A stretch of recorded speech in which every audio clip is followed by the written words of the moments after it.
Hello students, how are you all? Today we are going to solve question number 2 and 3 of exercise 3.1 of chapter 3.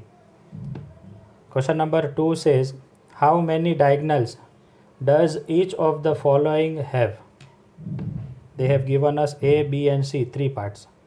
First, convex quadrilateral have how many diagonals?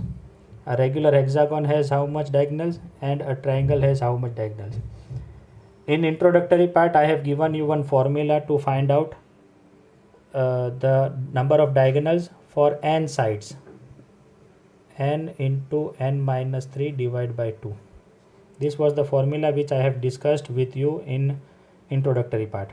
If the side is having 4, you will place n is equal to 4. If the side is 5, you will place n is equal to 5. So likewise, we are going to solve this question. A is convex quadrilateral. Quadrilateral is having 4 sides, right students? So we will place, therefore, diagonals is equal to 4, n is equal to 4. 4 minus 3 divided by 2. What is 4 minus 3? 1. So it will become eventually 4 by 2. So 2 ones are and 2 twos are. So our answer is the convex quadrilateral has 2 diagonals.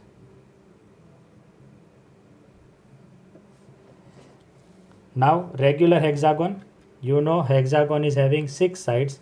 Therefore diagonal it will be 6 and instead of n we will write 6. 6 minus 3 divided by 2.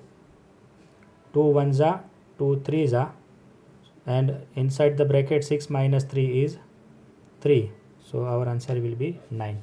So a regular hexagon has 9 sides, 9 diagonals.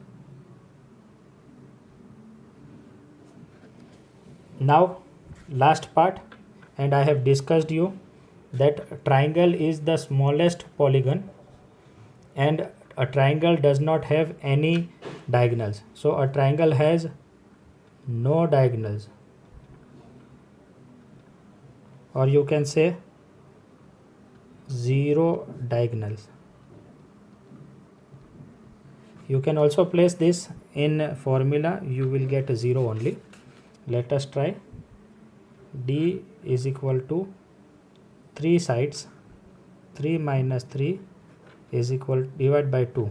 3 minus 3 is 0 and 3 zeros is 0 divided by 2, which is 0, right? This was all for this question. Now let me write question number 3 first and then solve. So I have written the question.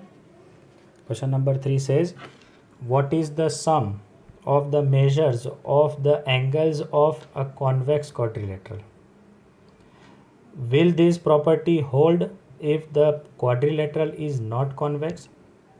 So we will start the answer from the question itself. The sum of the measure of the angles of a convex quadrilateral is, which I have discussed with you in introductory part, it is 360 degree. That is, if you add all the angles of a convex quadrilateral, A plus B plus C plus D, it will be 360 degree. So our first answer is 360 degree. Then the question is, will this property hold if the quadrilateral is not convex? That means if it is a concave like this, will it hold? So answer is yes. It holds the property if the quadrilateral is not convex. Why I write yes? Let me explain you. If I join, this is a concave, right? If not convex means concave. So concave is A, B, C, D. This is the concave quadrilateral.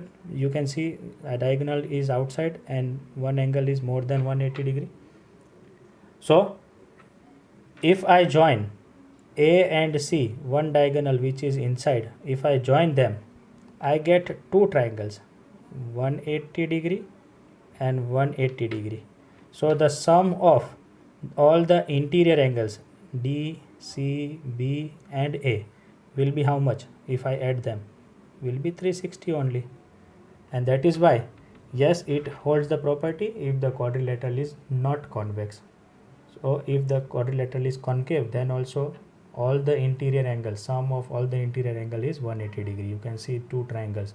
I am talking about the interior angles, not the exterior angle. These are the exterior angles, right? So these two holds property. So we can say yes.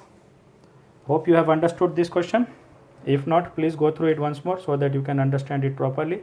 We will meet with new question in new lecture. Till then, take care of yourself. Stay home. Stay safe. Bye bye.